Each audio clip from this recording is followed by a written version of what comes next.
Hello बच्चों, let's read the question. So question says that select the correct statement about the dihydrogen. Dihydrogen के लिए कौन सा statement सही है? सबसे पहले तो कुछ प्रॉपर्टीज लिखिए जो आपको डायरेक्टली याद रखना है। क्या डाइहाइड्रोजन कलरलेस होता है? Yes, dihydrogen is a colourless, odourless and tasteless. ना ही उसका कोई कलर होता है, ना ही कोई ऑर्डर, मतलब उसका आप सूंघोगे तो आप सूंघ नहीं सकते, कुछ भी स्मेल नहीं आएगा, ना ही आपके पास कोई खुशबू आएगी। और टेस्ट मतलब अगर मान लो गैस है, बट अगर आप गैस को लोगे, अंदर खाने की कोशिश करोगे या फिर अंदर इनहेल करने की कोशिश करोगे तो वो टेस्ट होगा, कोई टेस्ट नहीं है। तो पहला ऑप्शन क्या है? सही है। सेकंड ऑप्शन क्या है? It is combustible gas. हाँ, कंबस्टेबल है। कंबस्टेबल का मतलब क्या होता है? कोई भी ऐसा गैस अगर या फिर कोई भी ऐसा सब्सटेंस जो ऑक्सीजन के परचेस में रिएक्ट करके हीट को रिलीज करे, अगर हीट को रिलीज करे तो हम उसे कंबस्टेबल कहते हैं। ठीक है, रिलीज करे।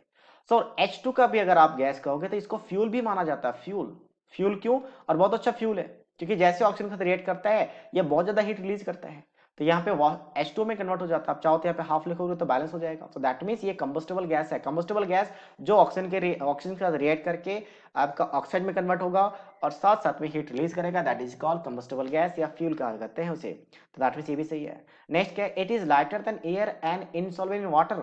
हाँ, वाटर एयर से लाइटर है। ठीक है, अगर हम बात करें H2 का तो मास कितना है? तो मास सिर्फ 2 है। और एयर में क्या है? एयर में अगर बात कर ले ऑक्सीजन का या नाइट्रोजन, क्योंकि मिक्सचर आपका नाइट्रोजन और ऑक्सीजन का, मेनली नाइट्रोजन होता है, तो ऑक्सीजन के मास कितना है? 32 है। और इसका मास कितना है आपके पास? 28 है। एवरेज निकालोगे तो 20 और 32 के बीच आएगा। ठीक है, तो इसका मतलब इससे काफी ज्यादा है, तो ये लाइटर है, सही है। Insoluble in water, yes. H2 कैसा होता है? H2 बेसिकली नॉन पोलर होता है। Non polar, non polar. Non polar का मतलब क्या है? अगर यहाँ पे देखोगे तो दोनों का इलेक्ट्रॉन नेगेटिविटी सेम है, बट वही वाटर की बात करते हैं, वाटर यानी ये वाला, ये कैसा होता है? पोलर होता है। ये कैसा होता है? पोलर। पोलर का मतलब क्या है? इलेक्ट्रॉन नेगेटिव डिफरेंस के होने की वजह से ये क्या करता है? बॉन्डेड पेयर को, बॉन्डेड सेट पर इलेक्ट्रॉन को खुद की तरफ विड्रॉ कर लेता है, जिसमें पार्शियल नेगेटिव आ जाता है और हाइड्रोजन में पार्शियल पॉजिटिव। तो यहाँ से पोलरिटी डेवलप होता है, जिसे हम कहते हैं पोलर। तो अब यहाँ पे पोलर, ये नॉन पोलर है। और एक कॉन्सेप्ट आता है like dissolve like, like dissolve like. क्या मतलब है इसका? इसका मतलब है सेम चीज सेम साथ के साथ घुलेगा, मतलब पोलर पोलर में घुलेगा, नॉन पोलर नॉन पोलर में घुलेगा। तो H2 नॉन पोलर है तो नॉन पोलर में ही डिसॉल्व होगा, घुलेगा। ठीक है, सॉल्युबल होगा।